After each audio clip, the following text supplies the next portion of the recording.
very distinguished viewers. We welcome you to this very special ceremony. Well, I would call it a ceremony because we are celebrating our very dear brothers and sisters today, June 19th. As it happens every year, is World Sickle Cell Day. And we, the Catholic Creatives NG, are celebrating this special occasion in a very special way through this live session, speaking to our dear community members, and then of course other of our brothers and sisters scattered all over the world, letting them know that they are seen, letting them know that they are heard, letting them know that we actually see them and hear them and feel what they feel and know, well, we can only just imagine what they go through, but then, most importantly, extending our voice, our hands, our gestures of solidarity to them, especially on this special day. Very distinguished ladies and gentlemen, sickle cell anemia disease is one that has a story or stories that is better told by one who goes through it. But then we can only try to imagine and feel what they go through. And so the world celebrates this day today with a theme: closing the survival gap, equity in sickle cell diseases. And of course, as Catholic Creatives NG, we have created a sub-team created for more, encouraging our community members and you out there who is battling with this to know that you are actually created for more. You don't have any excuse to unleash your creativity. You do not have any excuse, any impediment whatsoever to actually become all that you have been made to be, which is more and more and more. And so I welcome you to this very special Sickle Cell Day event organized by Catholic Creatives NG. My name is the Presidential MC Franklin Ozor, and I am happy to be your anchor today. And I have with me amazing people, very beautiful and handsome gentlemen and ladies who are actually our hero and heroines. Ladies and gentlemen, by my extreme is Mrs. Susan Ibanugo. Mrs. Susan Ibanugo is a media and communications professional, digital storyteller, faith-based creative and community builder, passionate about using storytelling, creativity, and human connection to impact lives. She is the founder of Warriors in Christ. Oh yes, a faith-based support community for individuals living with sickle cell disorder, and the co-founder of DVASH Communications, a creative media and production agency. She is available on Instagram at the Susan, and of course, she is an event planner. Yes, an amazing event planner. I know her personally in that capacity. One of the best I have worked with, I must say, using this opportunity. Let's put our hands together for her. Yeah. Thank you so much for joining us. It's so amazing having you right here on this seat. And then, of course, so I've done a lady. I'm going to take a guy before I take another lady, yeah? I did a lady because they say ladies first.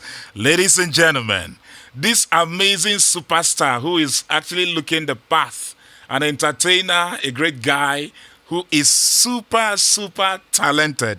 He is an exceptional disc jockey, a DJ. Yeah, so you're going to scratch some things for us today. Making major waves in the city of Abuja and beyond. His talent, resilience, and passion for music continues to inspire many while building a remarkable presence in the entertainment industry.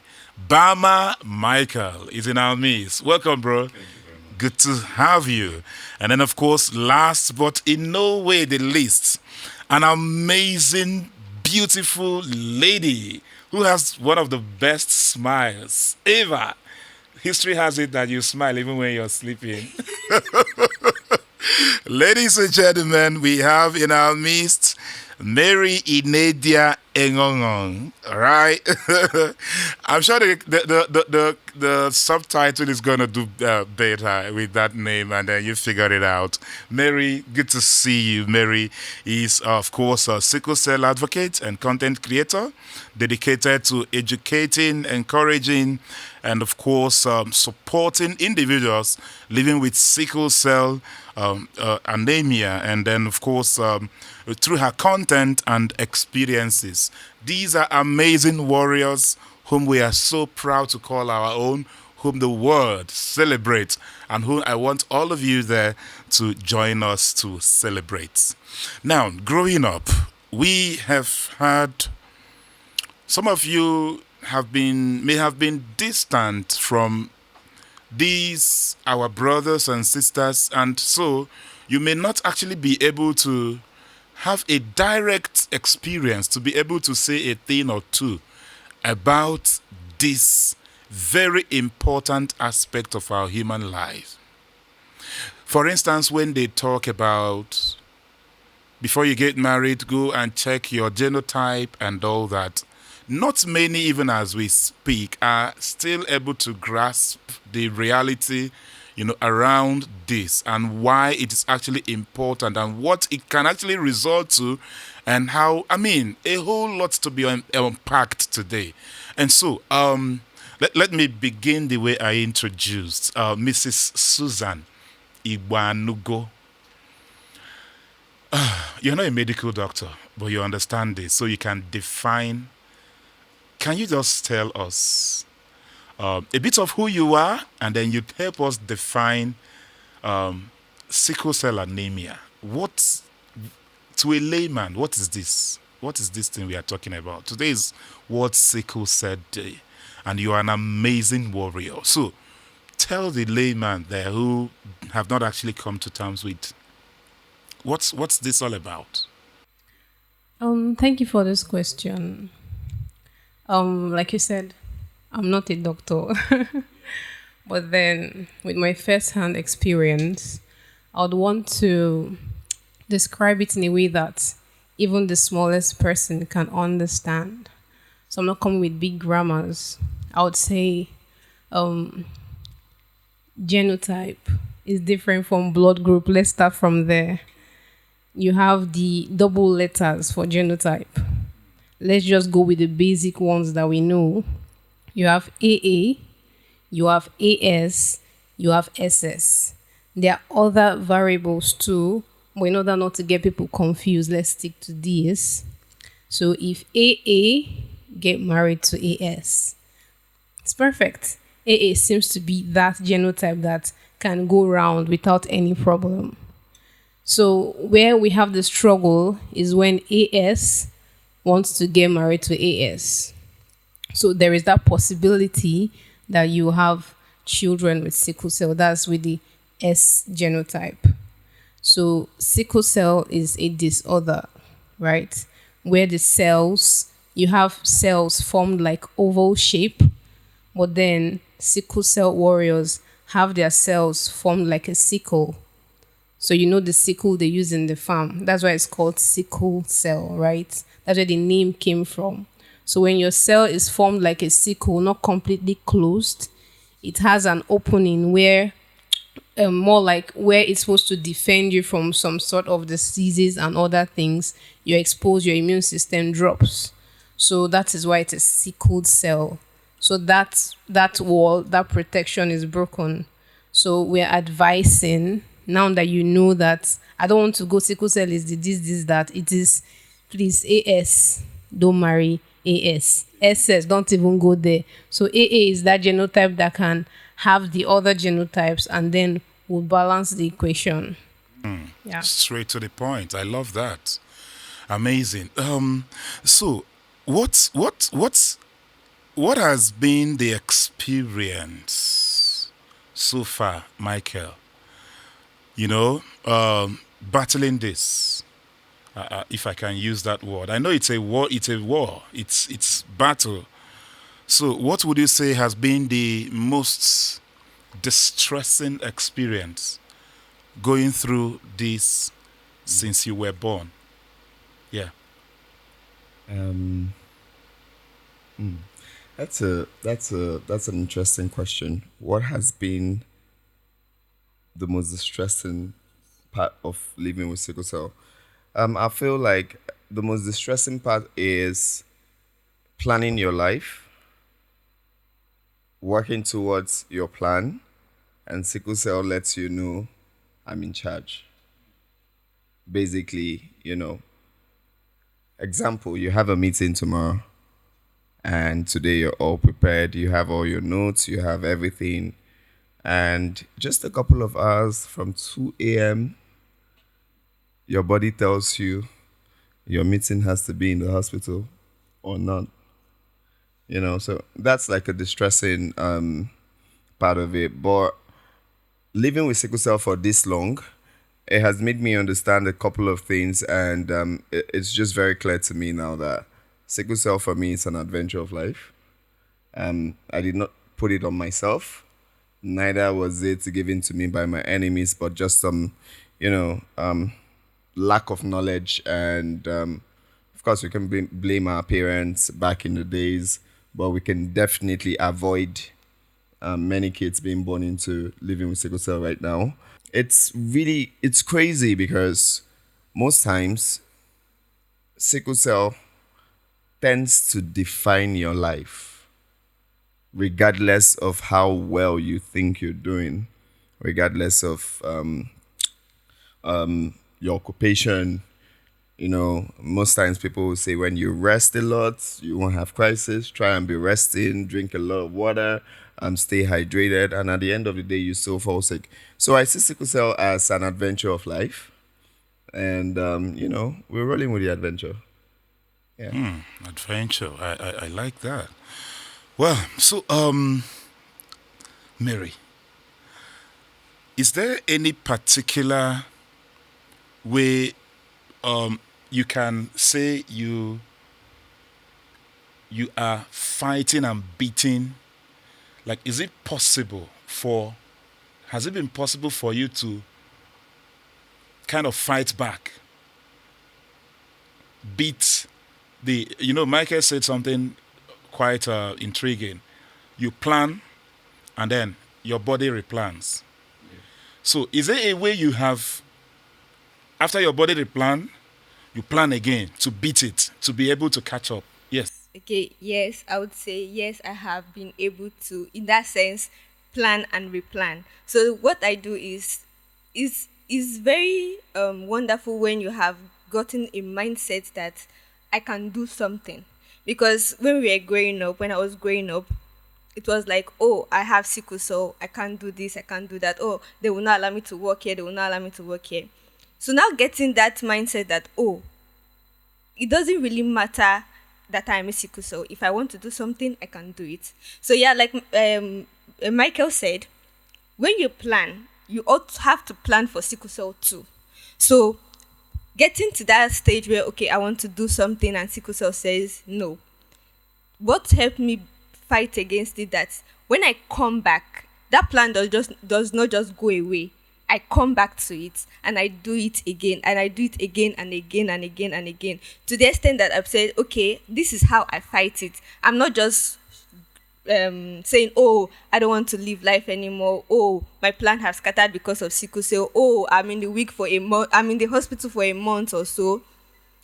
It's coming back to that plan and coming back to that mindset that I will do this regardless of how I feel. I will do this after resting, or I will do this after drinking a lot of water, or I will do this after doing things to help me get better. So that's how I fight it. Getting a mindset that I can do anything regardless of sickle cell. Yeah. Amazing. Okay, so to the one watching us out there, and I think it is correct to say that from what you guys just said here, from what Susan said, it has to do with immune system. And I think I've heard a couple of medical practitioners say that things that has to do with immune system is also In as much as it's about medical, about physiology, it's also about mindset, right? For instance, sometimes you become healthier when you feel healthy. Your feeling, the way your mind works, actually determines the way your overall health works. For instance, when you feel stress, you begin to have headache. And then in that same instance, when you feel, relaxed, the headache disappears. Susan, can you tell us how your feeling can actually help you as a warrior cope better? For instance, some persons think, oh, this is death sentence, while some persons, like Michael has said, sees it as an adventure of life. Can you speak to that person listening to us and encourage them to, put them through the right feelings that will actually help them to fight? Yeah. Okay, thank you. There's something I'll always say. If I have a headache, this is just a saying. Yeah. I'm not relating it to myself now. If I have a headache and you meet me and ask me, oh, what did you take to get better? Maybe I took paracetamol. I would give you paracetamol, right? So you Yes. get better. So in relation to the question you just asked, you asked the question and I'll respond based on my experience. Absolutely. I won't give you what I read from the books. Correct. So here is the thing. The reason why I started WIC, Warriors in Christ, is because I want to preach the gospel of the mind. The mind has played a lot of tricks for so long. And it's up to you to decide if you are going to rule your mind or your mind rules you. It's not something that happens in one day. It's a journey. Like Bama said, for him, it's an adventure. But then generally, it's a journey. Sickle cell, for me now, based on my experience and my personal encounter, is no longer a death sentence. It is an assignment. God said, before I made you, I knew you. So you were not made by mistake. Amazing. The question is, why are you a sickle cell warrior? If you can go back to the one that made you and ask him why you are that, then you understand how to respond to sickle cell. Now, you can't say, I am a sickle cell warrior. No, I am Susan Chidima Iwanugo. My genotype is SS. So there are two different things. So your mind has to start telling you the truth. And the only way you can know the truth is by sitting with the one who made you. Exactly. If a robot is made, you need to read the manual to know how to use it. So if you don't sit with the Bible, which is the manual of the one who made you, then you'll be confused. So for the one watching right now, you must go back to your creator. You must go back to the very beginning. Then find your identity in him. Sickle cell will stop identifying with you. You'd rather use it for God's glory. Amazing. Wow. This is me wishing we were in a hall now, and I would request for a resounding round of applause right there. It's all about the mind. It's just about how you feel about it. And then, of course, I love the fact where you said, the part where you said, is this what God has called you? We are not defined by what society says, what medical experts say. I love that part. I hope that encourages someone right there. Because we live in a society where just because a medical research has been made and a thing is named whatever it is called, know who you are in Christ. That's just the summary. I love it. And talking about society, this takes me to wanting to hear, because yes, society has made it, and of course this, I must tell you, among so many other illnesses that society has branded the way they want it. It has even caused more harm to people than the main thing itself. For instance, society says, oh, for instance, let's talk about HIV. Those days when it came, once they see HIV, But you can see that with time, a lot of persons are living with this and living even longer than normal, unquote, people who don't have these diseases. I mean, people die in accidents, people die out of other illnesses, including as small as malaria is. It's just because somebody has not come up to take up malaria and blow it up and say, this is a killer. If not, if I have malaria 1+, I will die. I would die. Exactly. I would die before the malaria itself kills me. So that's just it. So this brings me to the next question I would like to throw. What has been the experience with society? Things like this, no sugarcoating it, a lot of stigma, a lot of rejections. In fact, some offices, some workplaces, once they get to know, they will be like, make this one no come die for our hand, or stuff like that. And they will deny you of those opportunities. And this is why so many persons are living in secret. They are hiding. And then, of course, all those feeling of, in both ways, society is not helping. The ones who would stigmatize, who would be cruel, will be. And those who would, unquote, do the extra too much sympathy, making you feel. I mean, now, let me not tell the story. You tell me, what has it been like, Mary? It has been, I will still continue to use Michael's word. It has been an adventure because ever since, it's like I've lived with it ever since I've been little. My grandma is a medical personnel, Okay. So I lived with her when I was growing up. So the nurses around her will come and like, oh, my daughter, oh, my baby. Then I don't really know who said it, but I know I heard a specific statement that said she will not live past 16. And I took that And I'm in sorry. my head. Sorry. They don't ask ladies their age. I'm 27. Okay. I love that. And I 16, 27. What's the difference? 10, huh? What's that? 7. What? 11, right? 11. Great. And you're still living. You're still going to continue to live until you are 80. Amen. Amen.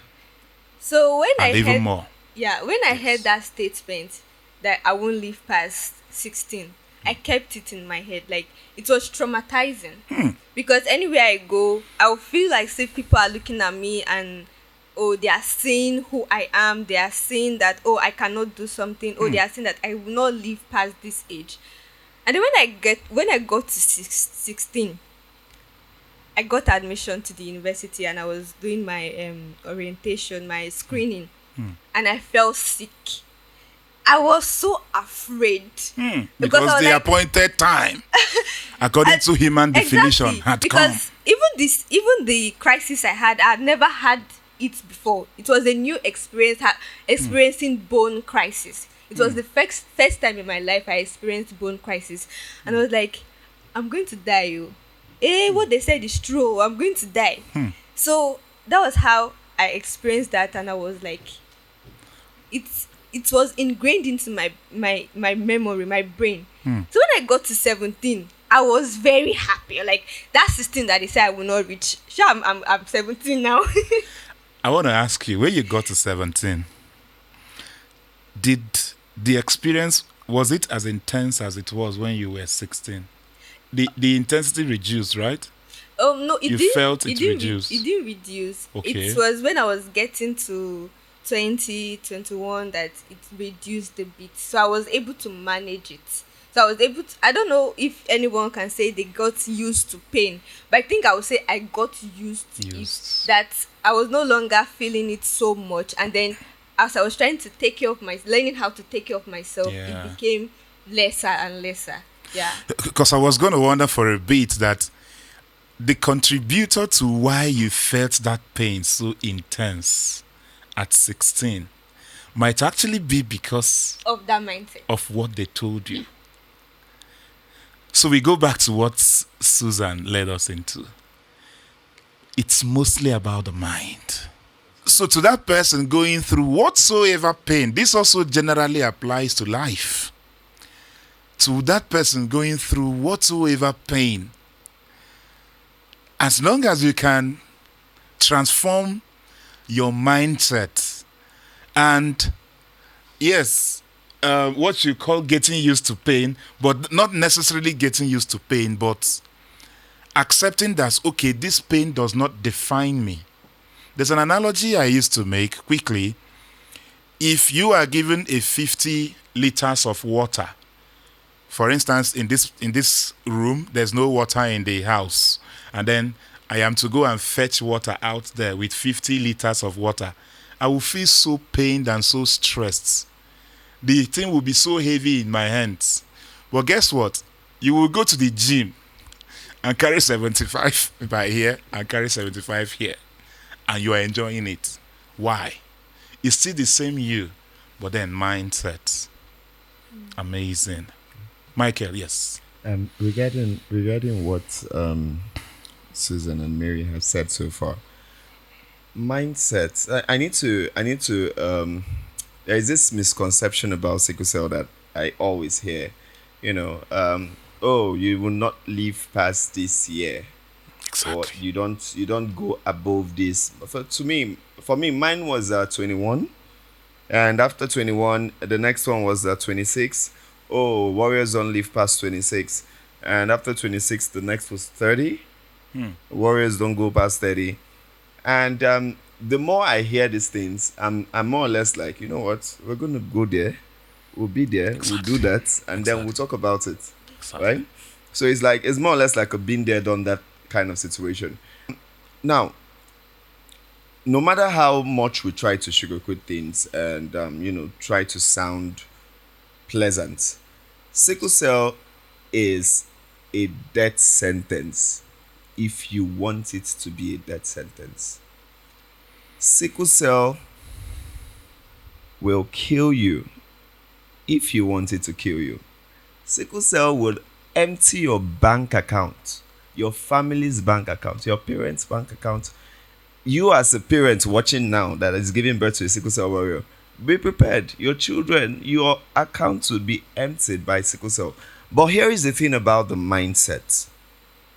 When you believe you're sick, you're genuinely sick. Right?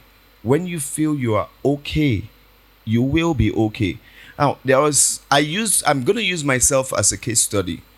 There was this one time, I think one of the nurses had a mix-up in my medication, my painkillers, and it was a pain injection. So instead of administering the pain injection to me, she administered water instead. And my mindset was like, thank God, I have received painkiller. When it was, while it was just water, And then the even pain stopped. though it stopped just for the period when I wasn't aware. Out. But the moment You got to know. I saw It was water, then you had to. that, I was like, So out. That explains everything to everyone. really. so sickle cell, sometimes sickle cell crisis comes in different levels, right? The older you get, it doesn't get easier. You just know how to manage it. Manage it. Right? So it's still about pain management. So it's not like as if you say, oh, as you get older, you have less crisis. Yes, you will. When you have the right mindset for it, you have less crisis when you decide to deliberately say that I'm drinking 7 to 10 liters of water a day, not when you're forced to. You're going to do your daily medications, you're going to take your routine drugs and all that stuff. Sometimes you question God. God, they said I should do this, I should do that. I've taken this medicine, I've taken that one, I've taken everything I'm supposed to take, but here I am, I'm still sick. And then at that point, you lose faith in God because the mindset is not in the right place. Oh, yes. And believe you me, I don't blame anybody who is not in the right frame of mind, because we were all there. We were all there. But getting to this point in life where, so I just turned 32, right? So getting to this point in life where I'm seeing the pain sign coming and I know what to do. So I get to do it before it happens. Before it comes. Yeah. Right? And at some 2, 3, 4 years of my life, somewhere inside my whole adventure journey, going into the hospital alone was only when I was sick. So going to even visit a friend who was sick in the hospital, my mindset would automatically calibrate me to fall sick. So in less than 48 hours after my hospital visit, I am now back in the hospital. I don't know how that worked, but at this point, my mindset is been there, done that. What's next? Amazing. Now, Michael says something very important, and it just came like a flash. So I want to talk about it. For the warrior out there who is thinking that sickle cell disease is death sentence, let me tell you one thing before I jump on to the next question.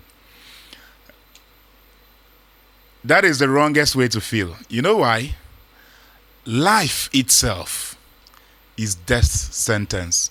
How many believe? Yes, of course. Life itself is death sentence. I say it again. Life itself is death sentence. What do I mean? Need I explain? The day you were born, the day you should start looking forward to dying. Everybody is going to die. So the difference is that you as a warrior, someone is the one telling you, people are telling you already, oh, because of this. Meanwhile, the most healthy looking, the most wealthy, the most connected, people who society has no reason to put a date to their death, have died way before those whom society have said, oh, people like this don't live. So this is for you there. It shouldn't make you panic that they said, oh, you're going to die. In fact, I constantly remind myself every day, I'm going to die. As a matter of fact, when I watch, some of these celebrities recently, like yesterday, I don't want to call it, that's not why we're here, but then, you see people carrying coffin, and you see people, in service of songs. I have anchored a couple of them. I just, for a second, I see myself in that casket. Oh yes, it's not God forbid. It's gonna happen. Yes, if we will all die. If I'm to add to that, exactly. So still regarding the time limits, that I don't know who sets that. Honestly, look for that person. Honestly, who said that you will not live for a certain? Honestly, so I think okay, I would equally say thank you to the person, because it made me a better person, in the sense that my relationship with God had me question him by asking, what is my real purpose on earth? So sometimes somebody asks me, how long do I want to live? How old do I want to be when I die? And my sincere response is, when I am done with what God brought me into this world for. Absolutely. So the age, really, we're all gonna die. Exactly. At the end of the day. Exactly. We all will die. Sure. But the AL, ASO, all the genotype, SSO, AA that are everybody jealous, stingy with their genotype. No problem. I got a stray bullet there. Let's just find purpose. You know what we are on earth for. Get on with it. to be honest, the moment I found my purpose, I was having crisis every 3-4 days. Yes. The moment I found purpose, and I started attacking my purpose head on. Great. This is my mindset right now. I woke up this morning with a lot of pain. And I told the pain, how far? Let's take a commercial break. I'll be back. I'm busy. When I come back, we'll continue being resume. sick. I would go out, achieve my purpose, and then come back and continue being sick. Oh my God. This is life. This is life. Michael, did you notice I did something like that when I came in here? Yeah. I came in here so sick, tired, and with headache. But you know what? The moment the camera came on, I said, I bet men are wait for me outside. In fact, what I have next time, I don't want to think about it. Everything, all my attention is here, so I will perform optimally. And when I go there, and this is the right way to live, people of God. This is the right way to live. And there's something you say that I love so much. Why are you even so worried about how long you live on earth?